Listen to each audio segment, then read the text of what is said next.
Okay students, आज हम पढ़ेंगे कंट्रोल एंड कोऑर्डिनेशन। बायोलॉजी का सेकंड टॉपिक है। लाइफ प्रोसेसेस दो पार्ट्स में मैं ऑलरेडी कंप्लीट कर चुका हूँ, आप चैनल पे जाके देख सकते हैं। और फिज़िक्स भी पूरा कंप्लीट हो चुका है चैनल के। आप डिस्क्रिप्शन में जाके व्हाट्सएप और फेसबुक और इंस्टाग्राम के लिंक्स पे फॉलो करके वहाँ से फॉलो करिए। अगर किसी को नोट्स चाहिए, प्रीवियस ईयर्स क्वेश्चन चाहिए तो वहाँ पे अवेलेबल हैं सारे स्टूडेंट्स को। तो हम स्टार्ट करेंगे कंट्रोल एंड कोऑर्डिनेशन। होपफुली ये सिंगल लेक्चर में कंप्लीट हो जाएगा। हो सकता है थोड़ा लॉन्ग हो तो लास्ट तक एंड तक देखिए इसको। स्टार्ट करेंगे कंट्रोल एंड कोऑर्डिनेशन। ये चैप्टर जो है सो ना control and coordination in animals में है। पहले स्टार्ट करेंगे, वैसे जनरल कंट्रोल एंड कोऑर्डिनेशन है लेकिन फर्स्ट पार्ट इसका control and coordination in animals है। कंट्रोल मतलब जाहिर बात है ये वही वर्ड है जिसका मीनिंग हमारे को मालूम है, कंट्रोल में रहना। और कोऑर्डिनेशन मतलब अगर दो तीन चीज़ें एक साथ काम कर रहे हैं तो वो एक दूसरे को सपोर्ट करते हुए काम करना, इसको बोलेंगे कोऑर्डिनेशन। तो देखो, need for system of control and coordination in animals. ज़रूरत क्या है, what is the need of control and coordination. देखेंगे, an organism needs control and coordination system to save the body of the organism from harmful changes in the environment. Environment में आजू बाजू अगर कोई भी हार्मफुल चेंजेस हो रहे हैं तो उससे बचाने के लिए हमारे बॉडी को क्या चाहिए, कंट्रोल एंड कोऑर्डिनेशन चाहिए। क्यों चाहिए? सडन रिफ्लेक्सेस के लिए चाहिए, हम आगे चल के देखेंगे उसको। To control the speed of voluntary and involuntary actions. अब इसमें वॉलंटरी एक्शन क्या है और इनवॉलंटरी एक्शन क्या है? वॉलंटरी एक्शन क्या रहता, ये हमारे इन आवर कंट्रोल, हमारे कंट्रोल में रहते हैं, और इनवॉलंटरी एक्शन में नॉट इन आवर कंट्रोल है। ठीक जैसे कि चलना फिरना हमारे कंट्रोल में है, हार्ट बीट वगैरह कंट्रोल में नहीं है, तो जो चलना फिरना है वो वॉलंटरी एक्शन हो गया और जो हार्ट बीट हो गया वो इनवॉलंटरी एक्शन हो गया। ठीक, नेक्स्ट है to have the capability to think, learn for responding to any stimuli. जो स्टिमुलाई है वो क्या है मालूम है? कोई भी एक्सटर्नल चीज़ होती जो हमारे बॉडी का कोई रेस्पॉन्स आता उसकी वजह से, तो उसको बोलते हैं स्टिमुलाई। ठीक, स्टिमुलाई क्या रहता है? एक एक्सटर्नल चेंज होता, हमारे बॉडी में नहीं रहता, वो बाहर रहता। वो बाहर की वजह से हमारा कोई रेस्पॉन्स आ गया तो वो हो जाता उसका रेस्पॉन्स। फॉर एग्जाम्पल, अगर हम कोई भी गर्म चीज़ को छीलिए तो सडन हम हाथ खींच लेते हैं बाहर, तो जो गर्म चीज़ रहती है वो स्टिमुलाई रहता है और जो हम हाथ खींचते हैं वो रेस्पॉन्स रहता। तो यहाँ पे जो है सो ना हमारे बॉडी के अंदर कैपेबिलिटी आ जाना एक सोचने के लिए, थिंकिंग के लिए और लर्निंग के लिए, सीखने के लिए, और responding to stimuli, external stimuli को रेस्पॉन्ड कर सकना हम। Now, control and coordination is brought about in all animals with the help of two main systems. One is nervous system and another is endocrine system. तो ये control and coordination सारे organisms में दो systems की वजह से आता। एक है नर्वस सिस्टम, नर्वस सिस्टम जिसके अंदर ब्रेन और स्पाइनल कॉर्ड रहता। हम देखेंगे ये नर्वस सिस्टम में ब्रेन एंड स्पाइनल कॉर्ड रहता, और ये जो एंडोक्राइन सिस्टम है ना, इसमें ग्लैंड्स रहता है। ठीक, ये ब्लड में अपना जो भी ये है ग्लैंड्स का सीक्रेशन वो रिलीज कर देते हैं एंजाइम्स, और वो जो है सो ना जाके एक्ट करते हैं। आगे चल के देखेंगे। पहले है nervous system. It is the system of conducting tissues that receives the stimulus and transmit it to the other parts of the body forming a network of nerves. It is involve in receiving information and generating responses to the information. तो ये जो system है इसमें conducting tissues है। Conducting tissues मतलब जो information transfer करते हैं और जो रिसीव करते हैं एक्सटर्नल स्टिमुलस को, और इसको ट्रांसमिट करते हैं कहाँ तक? दूसरे पार्ट्स ऑफ द बॉडी तक, जिसमें नेटवर्क का एक फ्रेमवर्क रहता, सारे नर्व्स एक दूसरे को कनेक्टेड रहते हैं। वहाँ पे it is involve in receiving information, वो इन्फॉर्मेशन को रिसीव करते हैं और रेस्पॉन्स भी जनरेट करते हैं। वो इन्फॉर्मेशन के बारे में रेस्पॉन्स भी जनरेट करते हैं। कैसा रेस्पॉन्स भी जनरेट करते हैं? फॉर एग्जांपल, हम कोई भी एक चीज़ देख लिए तो हमारा मेमोरी के अंदर ऑलरेडी वो स्टोर्ड रहता, तो उससे हम अंदाज़ा लगाते हैं कि ये चीज़ हम ऑलरेडी देखे हुए हैं। तो हम जो अंदाज़ा लगाते हैं ऑलरेडी देखे हुए हैं, हमारा रेस्पॉन्स है। तो इन्फॉर्मेशन क्या है? हमारा आइस उसको देखता और ब्रेन जो है सो ना उसको प्रोसेस करता है। इसके अंदर पूरे के पूरे एक नर्व से इन्वॉल्व रहते हैं, एक फ्रेमवर्क रहता है ये। ठीक, नेक्स्ट देखेंगे। All information from our environment is detected by specialized tips of some nerve cells. These receptors are usually located in our sense organs such as ear, eye, nose, skin and the tongue. तो जितने भी information आ रही है पूरे environment से, उसको receive करने के लिए हमारे बॉडी में स्पेशलाइज्ड टिश्यूज़ हैं, स्पेशलाइज्ड नर्व्स हैं। हमारे बॉडी में अगर कहीं पे नर्व्स बहुत ज़्यादा क्वांटिटी में है ना, वो सेंस ऑर्गन्स में ही है, सेंस ऑर्गन्स में ही है, सेंस ऑर्गन्स में बहुत ज़्यादा नर्व्स अवेलेबल रहता है। ठीक, तो उसमें कौन सा है, ईयर है, आई है, और नोज़ है, स्किन और टंग। तो टंग से क्या होता है, गस्टेटरी रिसेप्टर्स बोलते हैं, जो भी रिसेप्टर्स टंग में रहते हैं वो गस्टेटरी रिसेप्टर्स हो गए। वो टेस्ट डिटेक्ट करते हैं, डिटेक्ट करना मतलब टेस्ट है बोल के हमको मालूम हो जाना। Next, olfactory receptors will detect smell. जो नोज़ के अंदर है वो क्या करते हैं मालूम है, स्मेल को डिटेक्ट करते हैं, उसको बोलते हैं ऑल्फैक्टरी रिसेप्टर्स। नेक्स्ट है फोनो रिसेप्टर्स विल डिटेक्ट साउंड। हमारे ईयर्स के अंदर फोनो रिसेप्टर्स रहते हैं, वो साउंड को डिटेक्ट करते हैं। वैसे ऑडिटरी नर्व रहता है, वो एक कॉम्प्लेक्स मैकेनिज्म है।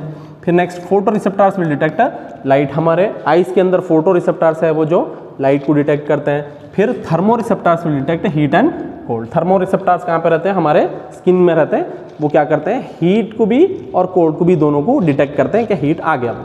Now, the structural and functional unit which make up the nervous system are called nerve cells or neurons. ये very important है, as a diagram भी important है। ये दो तरीके के क्वेश्चंस आ सकते हैं इसके अंदर। नंबर 1, ड्रॉ द डायग्राम बोल के भी क्वेश्चन आता है नर्व सेल का, या एक्सप्लेन द स्ट्रक्चर बोल के भी आता है। बहुत सारे स्टूडेंट्स कंफ्यूज हो जाते हैं। एक्सप्लेन द स्ट्रक्चर मतलब ये कैसा है वो करना, अगर ये आ गया तो इसको एक्सप्लेन करना, क्या रहता है इसमें, डेंड्राइट रहता और नर्व एंडिंग रहता, फिर सेल बॉडी रहता, फिर एक्सॉन रहता और ऊपर माइलिन शीथ रहता, वो एक्सप्लेन करना है स्ट्रक्चर को। अगर ड्रॉ द डायग्राम बोले तो इसका डायग्राम ड्रॉ करना है। ठीक, यहाँ पे देखो, ये structure and function of neuron. ये जो छोटे छोटे बाल दिख रहे हैं ना इधर, ये हेयर्स, ये है डेंड्राइट। क्या है ये, डेंड्राइट है। ठीक, ये दूसरे एंड पे जो है सो ना एंडिंग, इसको बोलते हैं नर्व एंडिंग। ये है नर्व एंडिंग।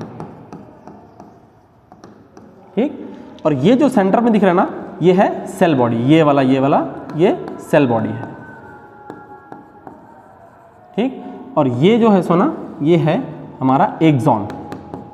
एक्सॉन के ऊपर पतली सी एक लेयर रहती, इसको बोलते हैं माइलिन शीथ। ठीक, तो इसका स्ट्रक्चर भी हमारे को मालूम होना और इसका फंक्शन भी मालूम होना और डायग्राम भी ड्रॉ करने आना। ये चैप्टर में 2 ही डायग्राम्स हैं, एक है ब्रेन का और एक न्यूरॉन का है। इन दोनों में से एक डायग्राम कंपलसरी बोर्ड में आता। नाउ देखो, इसके जो पार्ट्स हैं ना वो कितने हैं, 1 2 3 4 5 पार्ट्स हैं। ठीक, इसका फर्स्ट पार्ट है cell body. It is a star shaped which contains nucleus with abundant cytoplasm. The information acquired by it travels as an electrical impulse. यहाँ पे देखो, ये जो है सो ना, ये जो है सो ना, ये जो स्टार शेप है, ये जो स्टार शेप दिख रहा है ना, स्टार शेप ऐसा ऐसा स्टार शेप, ये स्टार शेप क्या है मालूम है, सेल बॉडी है। इसके अंदर क्या है, यहाँ पे सेंटर में न्यूक्लियस है डार्क, और ये जो है सो ना लिक्विड साइटोप्लाज्म है। ठीक, बहुत ज़्यादा साइटोप्लाज्म है। यहाँ से जैसा जो ये है इंफॉर्मेशन, वो एज एन इलेक्ट्रिकल इम्पल्स जाता है। ठीक, ये ध्यान में रखना है। नेक्स्ट यहाँ पे देखो, dendrite, the hair like structure protruding out from margins of the cell body is called dendrite. It receives the nerve impulses. जो इधर के है ना ये हेयर लाइक स्ट्रक्चर्स, ये क्या है, डेंड्राइट है। ठीक, जो सेल बॉडी को अटैच रहते हैं वो डेंड्राइट्स रहते हैं। जो एक्सॉन को अटैच रहते हैं वो नर्व एंडिंग रहता है। दोनों साइड हेयर लाइक स्ट्रक्चर्स रहते हैं। ठीक, ये रिसीव करता है, ये क्या है, इंफॉर्मेशन रिसीव करता, इंफॉर्मेशन रिसीवर है ये। क्या, डेंड्राइट इंफॉर्मेशन रिसीवर है। नेक्स्ट देखो, axon, it is the longest fibre on the cell body. It ends in several hair like structures called axon terminals which transmits electrical impulses from the cell body to the dendrite of the next neuron. तो ये सबसे लंबा part है किसका, इसी का, neuron का सबसे लंबा पार्ट है, और इसके एंड पे हेयर लाइक स्ट्रक्चर्स रहते हैं। और ये क्या है मालूम है, इलेक्ट्रिकल इंपल्स ट्रांसमिट करता अपने बॉडी के थ्रू। कहाँ से लेता है इन्हें, सेल बॉडी से लेता। इसके बाद देखेंगे, ये वेरी इंपॉर्टेंट है, जो ट्रांसमिशन ऑफ इंफॉर्मेशन है वो कौन सा पाथ अक्वायर करता हो। ठीक, नेक्स्ट है माइलिन शीट। ये क्या है, insulator covered around the axon. Axon के ऊपर एक पतली शीट रहती। इंसुलेटर मतलब कोई भी चीज़ प्रिवेंट करना है हीट कोल्ड को, तो वो इंसुलेटर कहलाता। तो उसके ऊपर एक पतली सी शीट रहती है, उसको बोलते हैं माइलिन शीट। किसके ऊपर रहती, एक्सॉन के ऊपर रहती। नेक्स्ट सिनैप, ये वेरी इंपॉर्टेंट है, यहाँ से क्वेश्चन आ सकता कि ये बहुत छोटा सा गैप रहता, उसको बोलते हैं सिनैप्स। किसके किसके बीच में, 2 न्यूरॉन्स के बीच में एक छोटा सा गैप रहता। It is the point of contact between the nerve ending of one neuron and the dendrite of the other neuron. It is the part where electrical signal is converted into chemical signals. यहाँ पे एक important चीज़ है students, तो ये क्या है मालूम है, यहाँ से ये जैसा नर्व एंडिंग है, ये नर्व एंडिंग के बाद क्या है मालूम है, डेंड्राइट आता, नेक्स्ट न्यूरॉन का डेंड्राइट आता, लेकिन इनके बीच में information as a electrical impulse नहीं जाता, इंफॉर्मेशन एज अ केमिकल में कन्वर्ट होके वहाँ से नेक्स्ट इसमें ट्रांसफर होता। ठीक, तो यहाँ पे एक चीज़ माइंड में रखना, ये फाइन गैप है, इसको आपको लिखना है, it is nothing but a fine gap between two neurons. यहाँ पे इंपॉर्टेंट चीज क्या है, electrical signal is converted into chemical signal. यहाँ पे इलेक्ट्रिकल सिग्नल किस में कन्वर्ट होता, केमिकल सिग्नल में। देखो क्या होता, एंड पे आता, केमिकल में कन्वर्ट हो जाता, फिर उसके बाद फिर इलेक्ट्रिकल में कन्वर्ट होता, फिर पूरा इलेक्ट्रिकल ट्रांसमिट होता, फिर केमिकल में कन्वर्ट होता, काफी फास्ट होता। ठीक, नेक्स्ट देखेंगे नर्व इंपल्स है।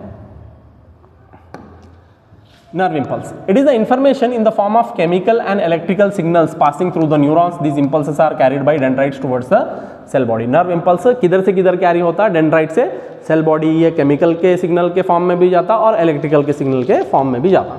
नाउ ये वेरी इंपॉर्टेंट है, ये आपको हो सकता है कि मल्टीपल चॉइस में आ जाए। क्या है कि पाथवे ऑफ नर्व इंपल्स, रास्ता। What is the meaning of pathway, ये का रास्ता है, ठीक है, रोड भी बोल सकते हैं इसको। पहले डेंड्राइट पे, फिर सेल बॉडी, फिर एक्सॉन, फिर नर्व एंडिंग, सिनैप्स, फिर डेंड्राइट ऑफ नेक्स्ट न्यूरॉन। ठीक, पहले डेंड्राइट, फिर उसके बाद सेल बॉडी, फिर उसके बाद एक्सॉन, फिर उसके बाद नर्व एंडिंग, फिर उसके बाद सिनैप्स। ये सिनैप्स क्या हो गया, गैप हो गया। फिर सिनैप्स के बाद अगले वाले का डेंड्राइट ऑफ नेक्स्ट। ठीक, नेक्स्ट रिफ्लेक्स एक्शन और रिफ्लेक्स आर्क, ये दोनों चीज में हमारे को डिफरेंस भी मालूम होना क्या है। रिफ्लेक्स एक्शन क्या है, हमारे ब्रेन के इन्वॉल्वमेंट के बगैर हमारा बॉडी जो रेस्पॉन्ड करता किसी भी एक्सटर्नल स्टिमुलाई को, उसको बोलते हैं रिफ्लेक्स एक्शन। अब रिफ्लेक्स आर्क क्या रहता, जिस रास्ते से ये इंफॉर्मेशन ट्रैवल होता हमारे बॉडी के अंदर, उसको बोलते हैं रिफ्लेक्स आर्क। ठीक, तो देखो रिफ्लेक्स एक्शन क्या है, it is a quick sudden immediate response of the body to the stimulus. Example withdrawal of hand on touching the hot object. यहाँ पे आप लिख सकते हैं without the involvement of brain भी लिख सकते हैं, without the involvement of brain. Brain के इन्वॉल्वमेंट के बगैर हमारे बॉडी में जो भी सडन रेस्पॉन्स हो रहा, उसको क्या बोल रहे हैं हम, उसको बोल रहे हैं रिफ्लेक्स एक्शन। हमारे ब्रेन का इसके अंदर कोई इन्वॉल्व नहीं रहता। तो कौन इन्वॉल्व रहता है इसके अंदर, इसके अंदर जो है सुना, हमारा स्पाइनल कॉर्ड इन्वॉल्व रहता है, यहाँ पे दिख सकते हैं। ठीक, ये जो है ना, ये वाला पार्ट है, ये स्पाइनल कॉर्ड है। ठीक, तो जो है सोना इंफॉर्मेशन ऐसे जाता, ऐसे जाके यहीं से वापस आता, मतलब स्पाइनल कॉर्ड से रिवर्स हो जाता। ठीक, यहाँ पे देखो द पाथवे, रास्ता through which nerve impulses pass during reflex action is called reflex action. जिस रास्ते से नर्व इंपल्स ट्रैवल करता किसके दौरान, रिफ्लेक्स एक्शन के दौरान, उसको बोलते हैं reflex arc. Now it is the pathway through which the reflex action occurs. The site of reflex action is spinal cord. तो रिफ्लेक्स एक्शन कहाँ होता, स्पाइनल कॉर्ड में होता। ये हमारा स्पाइनल कॉर्ड है। मतलब फॉर एग्जांपल यहाँ पे थर्मोरिसेप्टर स्किन के क्या करें, कोई इन्फॉर्मेशन ले लिए कि ये चीज़ गर्म है बोल के, फिर उसके बाद यहाँ पे सेंसरी न्यूरॉन हो गया, फिर यहाँ पे ये हो गया हमारा ये हो गया क्या, स्पाइनल कॉर्ड। ठीक, स्पाइनल कॉर्ड से ये वापस आ जा रहा मोटर न्यूरॉन। यहाँ पे एक रिले न्यूरॉन भी है, ये वाला रिले न्यूरॉन, रिले मतलब दोनों के बीच में एक रिले न्यूरॉन रहता। ठीक, फिर उसके बाद इधर आगे मोटर न्यूरॉन, फिर इफेक्टर। ठीक, तो ये इंफॉर्मेशन कैसा कैरी करता, कैसा इसका पाथवे है, देखो स्टार्टिंग में जो हमारा ये है ना, वो रिसेप्टर है। ठीक, रिसेप्टर के बाद सेंसरी न्यूरॉन, सेंसरी न्यूरॉन से कहाँ जाता, रिले न्यूरॉन। ठीक, रिले न्यूरॉन ही आप समझ लो स्पाइनल कॉर्ड है। स्पाइनल कॉर्ड से ये इंफॉर्मेशन बाहर आ जाता, किधर आ जाता, रिले न्यूरॉन के बाद मोटर न्यूरॉन, मोटर न्यूरॉन के बाद फाइनली हमारा जो इफेक्टर है ना, वो इफेक्टर क्या है, ऑब्वियसली हमारे मसल्स हैं इफेक्टर इसके अंदर। ठीक, और जो सेंसरी न्यूरॉन्स और रिसेप्टर्स हैं, रिसेप्टर्स क्या हैं, रिसेप्टर्स हमारे सेंस ऑर्गन्स हैं। ठीक, और इफेक्टर्स क्या है, हमारे मसल्स हैं बॉडी के अंदर।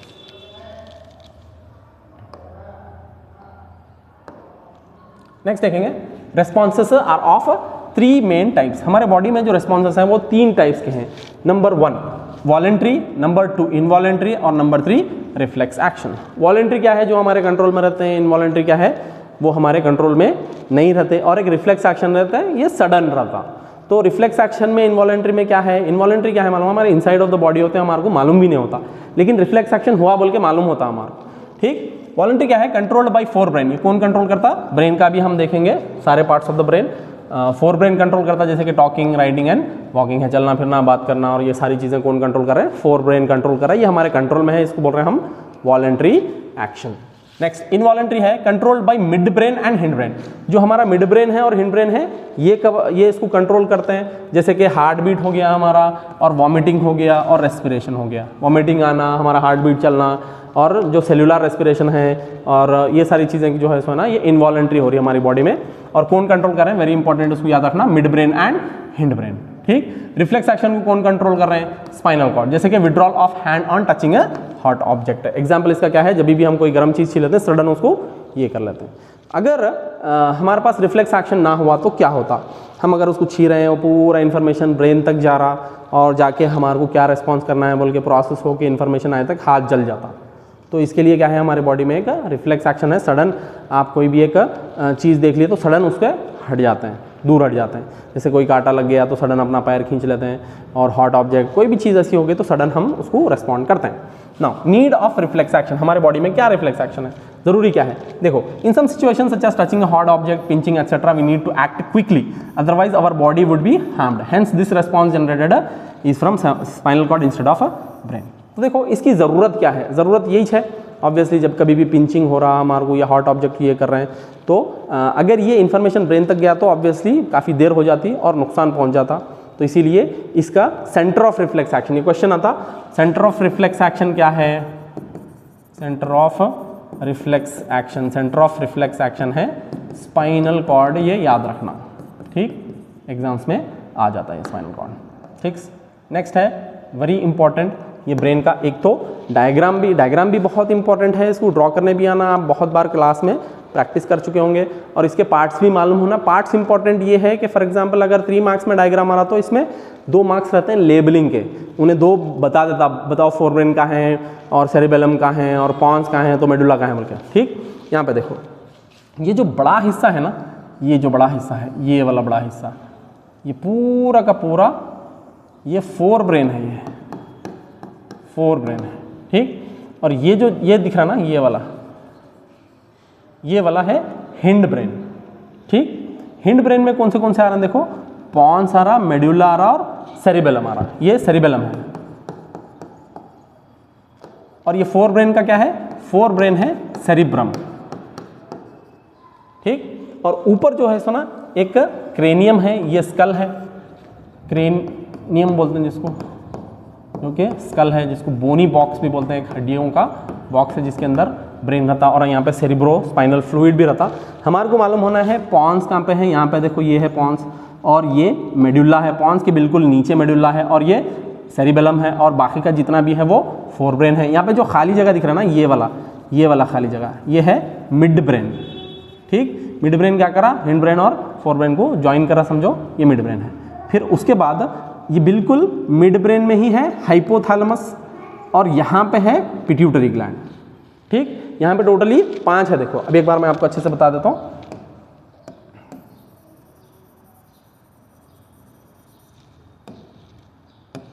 क्या 5 है, देखो, ये है सेरिबेलम, सेरिब्रम तो हमारे को मालूम हो जाना है, ये जो बड़ा पार्ट है वो सेरिब्रम है और ये सेरिबेलम है। ठीक। उसके बाद ये वाला यहाँ पे सेरिबेलम है यहाँ पे, और ये वाला है मेडुला, और ये पॉन्स है। इसी के थोड़ा सा ऊपर लेफ्ट साइड में ऐसा जो ये है ना, ये है पिट्यूटरी ग्लैंड। ठीक। और ये जो एम्प्टी जगह है मिड ब्रेन में वो है हाइपोथैलेमस। क्या है, हाइपोथैलेमस। ठीक। तो हिंड ब्रेन में क्या क्या आता, हिंड ब्रेन में क्या क्या आता, hind brain consists of pons, medulla and cerebellum, ये हिंड ब्रेन में आ गया। ठीक। और एक है मिड ब्रेन, मिड ब्रेन में क्या आता, मिड ब्रेन में हाइपोथैलेमस, ठीक, हाइपोथैलेमस। और जो मेडुला तो उधर आ गया, कोई बात नहीं है। तो एक मिड ब्रेन में क्या है, सिर्फ हाइपोथैलेमस है, हिंड ब्रेन में है पॉन्स, मेडुला और सेरिबेलम, ठीक। Next,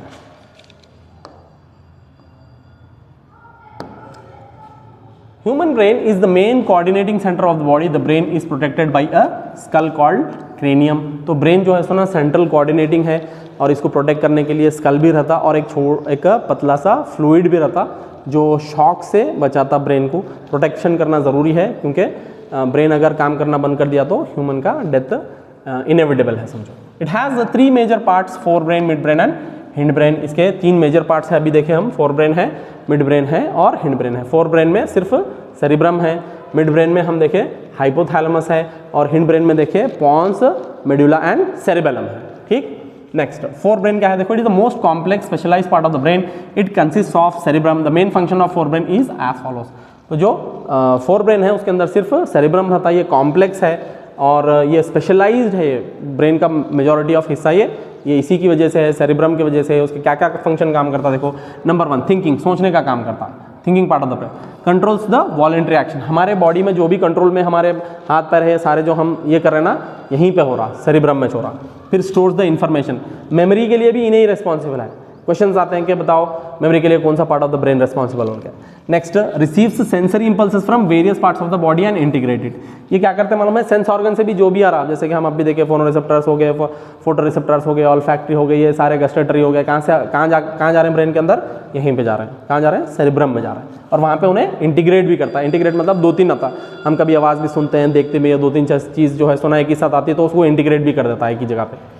next, it is the centre associated with hunger. भूख भी अगर लग रही तो हमारे को कहाँ से है, वहीं पे है, ठीक। मिड ब्रेन क्या रहता, कंट्रोल्स इनवॉलेंट्री एक्शन, बस इतना ही दे दिया, इसके अलावा कोई ज़्यादा चीज़ें इसके बारे में डिटेल नहीं दिया। इनवॉलेंट्री एक्शन मतलब हमारे बॉडी के अंदर जो भी चीज़ें हमारे कंट्रोल में नहीं है वो मिड ब्रेन ही कंट्रोल कर रहा, ठीक। यहाँ पे देखो, अब हिंड ब्रेन आ गया।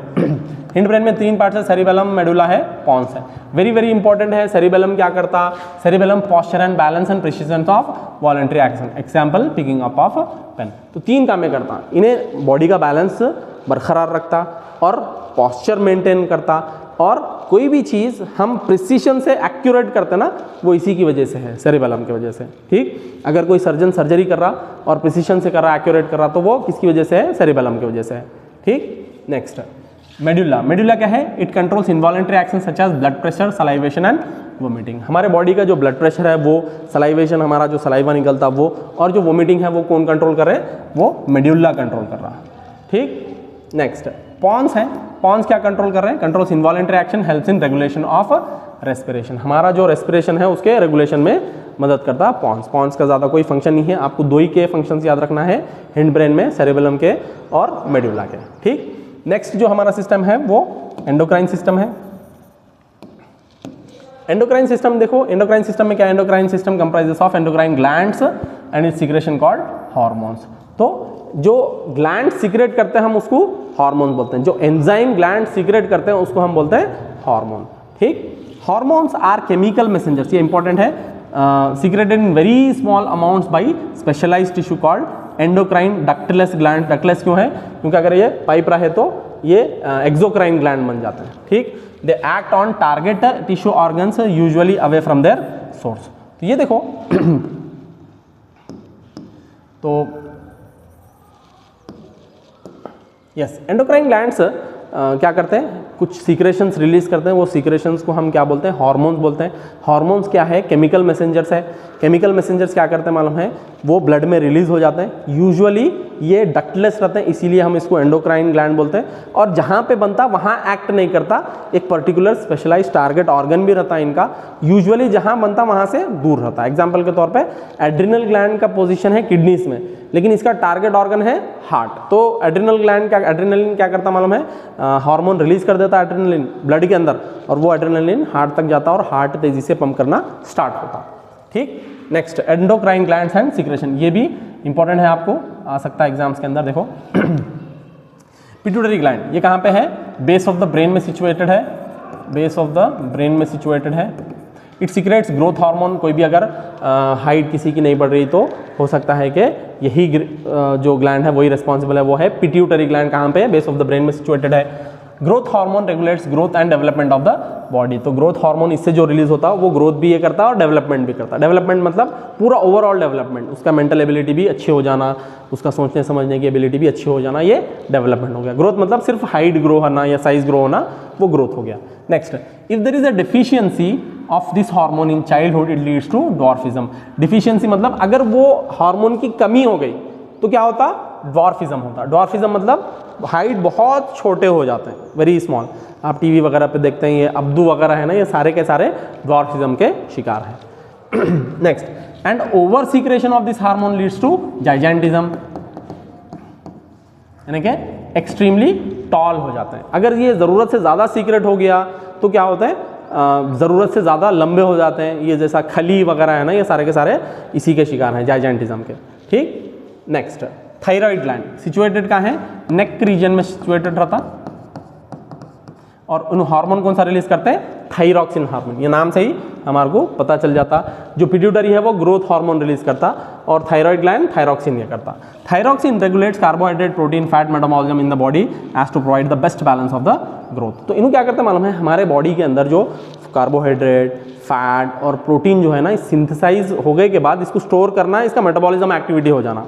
ठीक, बाहर से ये सारी चीज़ें आ गए, अब इसको स्टोर करना है या गला देना है या कैसा रखना है इसको, ये सारी चीज़ें किसके लिए रिस्पॉन्सिबल है? कौन सा हार्मोन रिस्पॉन्सिबल है? थायरॉक्सिन रिस्पॉन्सिबल है। इसलिए इसको बोलते हैं पर्सनालिटी हार्मोन। अगर कोई ज़रूरत से ज़्यादा मोटा हो जा रहा तो भी यही हार्मोन रिस्पॉन्सिबल है, अगर कोई ज़रूरत से ज़्यादा पतला हो जा रहा तो भी यही हार्मोन रिस्पॉन्सिबल है। Now, iodine is essential for the synthesis of thyroxine. In case iodine is deficient in our diet, there is a possibility that we might suffer from goiter. One of the symptoms in this disease is a swollen neck. तो thyroxine बनने के लिए क्या requirement है? Iodine requirement है। Iodine is required for synthesis of thyroxine. Thyroxine बनने के लिए आयोडीन जरूरी है। अगर आयोडीन की कमी हुई तो क्या होता? आयोडीन की कमी हो गई तो ये एक गले के अंदर स्वोलन नेक पार्ट हो जाता, उसको बोलते हैं सिंपल गोइटर। उसको गोइटर बोलते हैं, अक्सर देखते हैं खेंगा बोलते हैं नॉर्मल लैंग्वेज में। वो गला बहुत ज़्यादा बड़ा हो जाता है। इसीलिए आजकल जो भी नमक आ रहा ना वो सारे का सारा आयोडाइज्ड सॉल्ट आ रहा है, उसमें very small quantity of iodine present रहता है उसमें। ठीक। Next, so it is important for us to have iodised salt in our diet. हमारे खाने में आयोडाइज्ड सॉल्ट होना बहुत ज़रूरी है, अदरवाइज बहुत प्रॉब्लम्स आ सकते हैं। नेक्स्ट देखो, एड्रिनल ग्लैंड। एड्रिनल ये वेरी इंपॉर्टेंट है। क्या रिलीज करता है ये हार्मोन? एड्रिनलिन रिलीज करता। इसको बोलते हैं फाइट और फ्लाइट हार्मोन। हम पिट्यूटरी देखे, ग्रोथ हो गया, थायरॉक्सिन हो गया पर्सनालिटी हार्मोन, और ये हो गया fight and flight hormone. Fight मतलब लड़ना, फ्लाइट मतलब भाग जाना। ठीक, या फिर इमरजेंसी हार्मोन भी इसको बोलते हैं। Because it prepares our body from scary situation. जो डरावने सिचुएशन है ना, इसके लिए भी ये तैयार करता है हमारे बॉडी को। Now, adrenaline is secreted directly into the blood and carried to different parts of the body. As a result, heart beats and the rate of breathing will be faster, resulting in supply of more oxygen in our muscles. तो जब कभी भी scary situation हो गया या डर वाला situation हो गया या लड़ने वाला फाइट वाला सिचुएशन, गुस्से वाला सिचुएशन हो गया, इस सारे सिचुएशन में एड्रेनलिन रिलीज होता और क्या करता मालूम है? ये हार्ट तक जाता और हार्ट को बोलता है कि तेज़ी से पंप करना है और ब्रीदिंग रेट को भी इंक्रीज करना, ताकि ऑक्सीजन का सप्लाई हमारे मसल्स तक पहुंचे और मसल्स वेरी एफिशिएंटली काम कर सकें। ठीक, अक्सर देखते हैं लोग जोश में आ गए तो काफ़ी ज़्यादा उनका ताकत आ जाती। अगेन कौन रिस्पॉन्सिबल है? एड्रेनलिन हार्मोन ही रिस्पॉन्सिबल है। Now all these responses together enable our body to be ready to deal with the situation. ये सारे के सारे एक साथ हमारे बॉडी को enable करते हैं, बनाते हैं, तैयार करते हैं कि किसी भी सिचुएशन के लिए रेडी हो जाएं, या तो लड़ने के लिए या भागने के लिए या डरावने सिचुएशंस के लिए। नेक्स्ट देखेंगे पैंक्रियास। हमारे बॉडी में पैंक्रियास है, कल देखे थे लाइफ प्रोसेसेस में पैंक्रियाटिक जूस वगैरह आता है। ये एक एंडोक्राइन ग्लैंड भी है। देखो, सो ये एंडोक्राइन भी ग्लैंड है और एक्सोक्राइन भी ग्लैंड। ये डुअल इन नेचर है, both endocrine as well as exocrine gland, hence it is called mixed gland. इसको बोलते हैं मिक्स्ड ग्लैंड। ये डक्टलेस ग्लैंड भी है और डक्ट वाला भी ग्लैंड है। डक्ट वाला क्यों है? क्योंकि इन्हें बिल्कुल डक्ट से स्टमक के अंदर रिलीज करता। डक्टलेस क्यों है? क्योंकि ये ब्लड में भी बहुत सारी चीजें रिलीज कर देता। Now it secrets insulin hormone. इसका हार्मोन कौन सा है? इंसुलिन हार्मोन है। वो क्या करता? Insulin hormone regulates the blood sugar level. हमारे बॉडी में ब्लड शुगर लेवल कम या ज़्यादा होने के लिए कौन रिस्पॉन्सिबल है? इंसुलिन रिस्पॉन्सिबल है। ठीक, if it is not secreted in proper amount the sugar level in the blood rises causing the diabetes. अगर ये प्रॉपर अमाउंट में रिलीज नहीं हुआ तो हमारे ब्लड में ग्लूकोज का लेवल बढ़ जाता, जिससे कि डायबिटीज शुगर हो जाता। ठीक, now to treat increase level of blood sugar the diabetic patients are treated by giving injections of insulin. तो अब डायबिटीज जिसको हो गया, शुगर हो गया, तो उसको क्या करते हैं मालूम है, इंजेक्शंस देते हैं, इंसुलिन के इंजेक्शंस। वो केमिकल रहता है, इंसुलिन ही रहता, इंसुलिन निकाल के उसको इंजेक्ट करते हैं पेशेंट में। तो थायरॉक्सिन जब थायरॉक्सिन नहीं, इंसुलिन रिलीज हो गया तो बॉडी का जो शुगर लेवल है वो बैलेंस हो जाता। नेक्स्ट है sex hormones. Now, testosterone is the males and estrogen is the female bring changes associated with the puberty। तो मेल्स के अंदर टेस्टोस्टेरोन हार्मोन रिलीज होता है और फीमेल्स के अंदर ईस्ट्रोजन। ये जब कभी भी प्यूबर्टी आती, ग्रोथ होता ना, उसके अंदर अगर फिजिकल बॉडी चेंजेस है ना, वो सारे के सारे यही हार्मोन्स की वजह से देखते हैं। Now testosterone is secreted by testis and it promotes appearance of male sexual characters like voice deepening and growth of armpit, chest hair and pubic hair. तो ये जो टेस्टोस्टेरोन है ये टेस्टिस में बनता और रिलीज होता, और जितने भी मेल कैरेक्टर्स है, वॉइस का मोटा हो जाना, क्रैक होना वॉइस का, और प्यूबिक हेयर और under arm growth of the hair होना, फेस पे हेयर ग्रो होना, यही हार्मोन रिस्पॉन्सिबल है मेल्स में। Now testosterone promotes the production of sperms. तो स्पर्म्स को भी प्रमोट करने का, ग्रोथ करने का, ज़्यादा स्पर्म्स रिलीज होना, तो टेस्टोस्टेरोन ही उसको रेगुलेट भी करता और वही इसको ये भी करता, प्रमोट भी करता। Next, oestrogen is secreted by ovaries and it promotes the female characteristics जैसे कि enlargement of breast and erection of the nipples, growth of body hair, most prominently under arm and pubic hair, widening of the hips. तो ये जो oestrogen hormone है वो ovaries में बनता, ये फीमेल सेक्सुअल कैरेक्टर्स को डेवलप करता, जैसे कि एनलार्जमेंट ऑफ द ब्रेस्ट हो गया, और हार्डनिंग ऑफ निपल्स हो गया, ब्लैकनिंग ऑफ निपल्स हो गया, और क्या है, अंडर आर्म ग्रोथ, हेयर का ग्रोथ हो गया प्यूबिक हेयर में, और वाइडनिंग ऑफ हिप्स, हिप्स का वाइड होना भी यही रिस्पॉन्सिबल है। Next, oestrogen promotes the production of eggs and regulates the menstrual cycle. तो ईस्ट्रोजन ही रिस्पॉन्सिबल है, जो मेंस्ट्रुअल साइकिल चलता है वही ईस्ट्रोजन ही रिस्पॉन्सिबल है, और it promotes the production of eggs. Ovaries में जो एग्स बनते हैं वो आप हाउ डू ऑर्गेनिजम्स रिप्रोड्यूस में पढ़ेंगे नेक्स्ट। ठीक, नेक्स्ट है फीडबैक मैकेनिज्म। हमारे बॉडी में एक फीडबैक मैकेनिज्म है। फीडबैक मैकेनिज्म क्यों ज़रूरी है?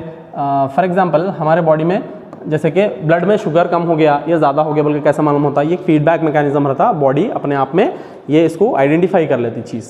देखो, द एक्सेस और deficiency of hormones have a harmful effect on our body. The timing and the amount of hormone release are regulated by feedback mechanism.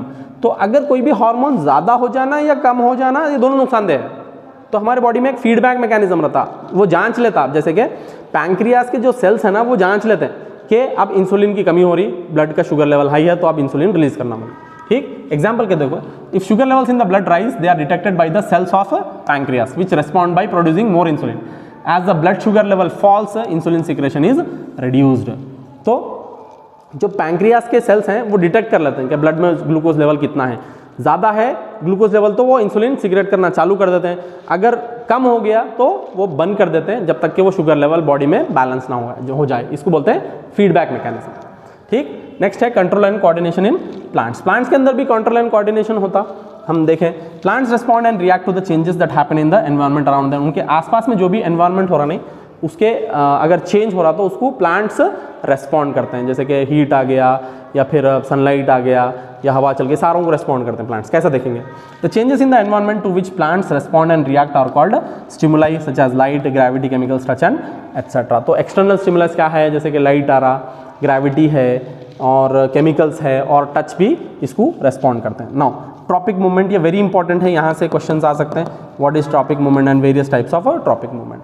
तो ग्रोथ ऑफ द प्लांट एक particular direction में रहता और growth से related रहता। देखो, it is directional growth movement of a plant organ in response to external stimuli. बाहर का जो स्टिमुलाई है, अभी देखें हम, ग्रेविटी, केमिकल्स, टच और लाइट वगैरह है, इस स्टिमुलस के अगेंस्ट या स्टिमुलस की तरफ ग्रोथ का जो मूवमेंट है प्लांट का, उसको बोल रहे हैं हम ट्रॉपिक मूवमेंट। ठीक, growth towards the stimulus is positive tropism and growth away from the stimulus is negative tropism.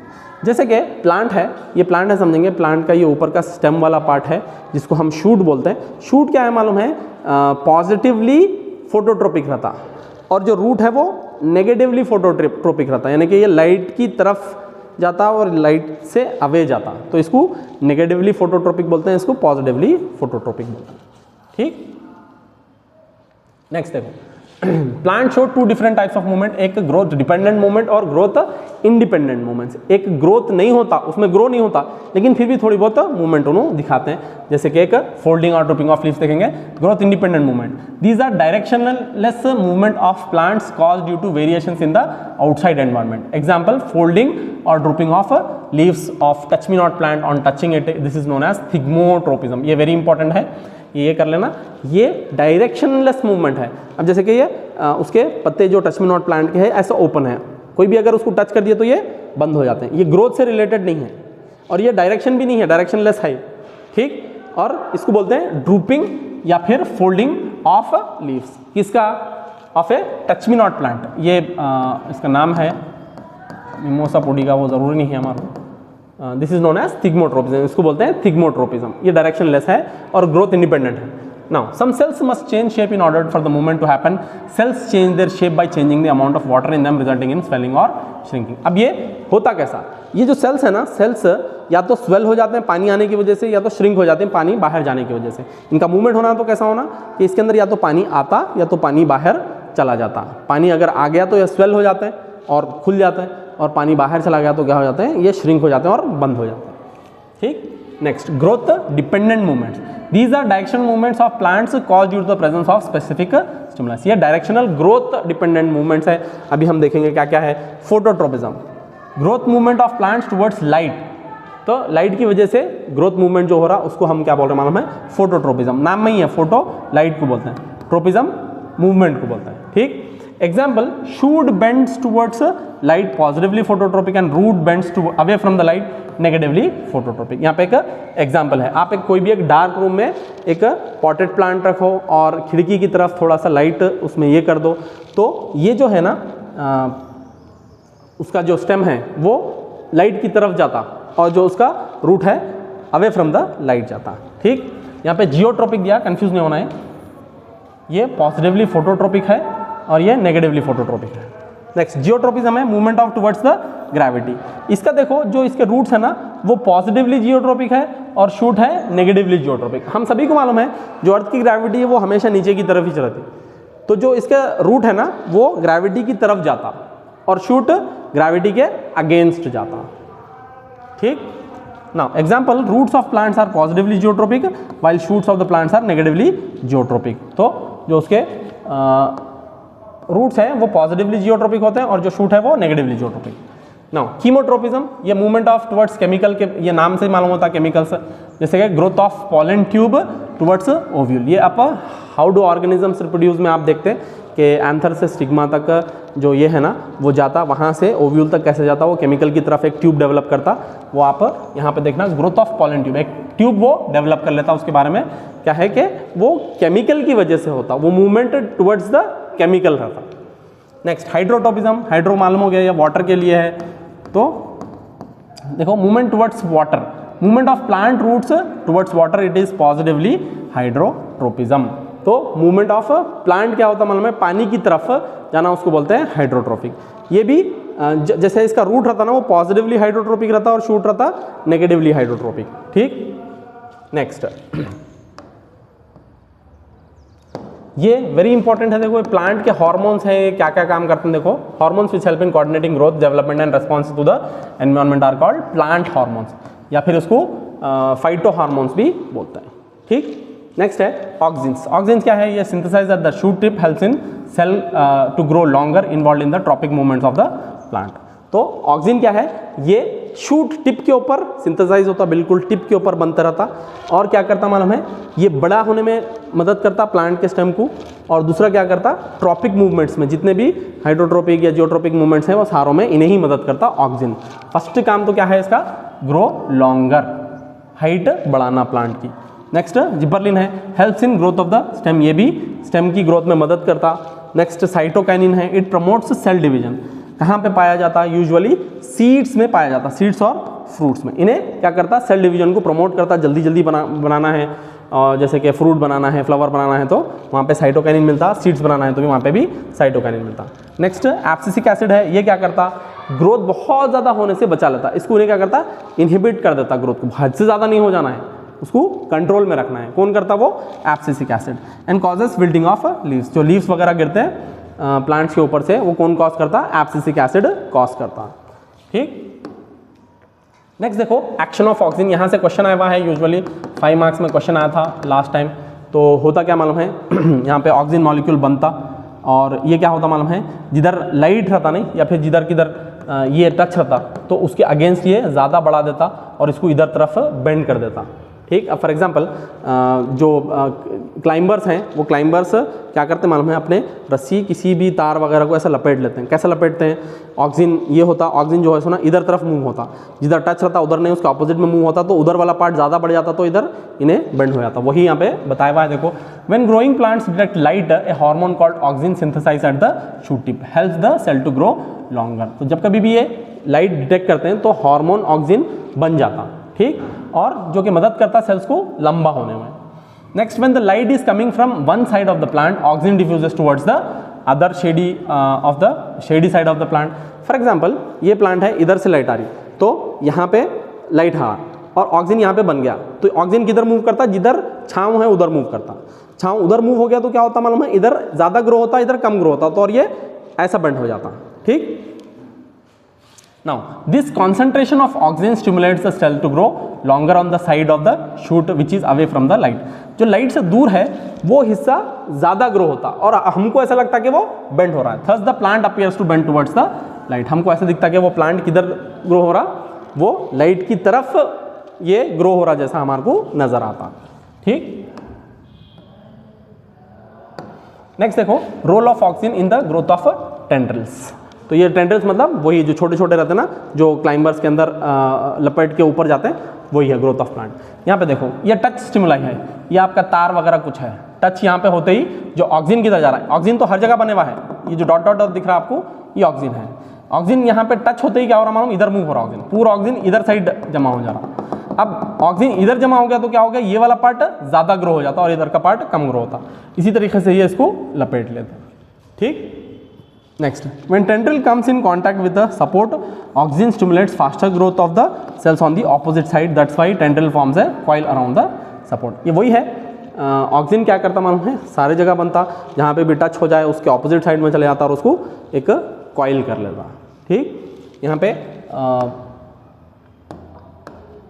Chapter ख़त्म है स्टूडेंट्स। इससे पहले सारे चैप्टर्स हुए हुए हैं। नेक्स्ट चैप्टर हम hopefully how do organisms reproduce ये करेंगे।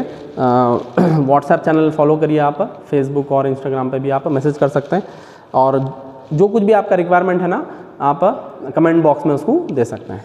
Thank you.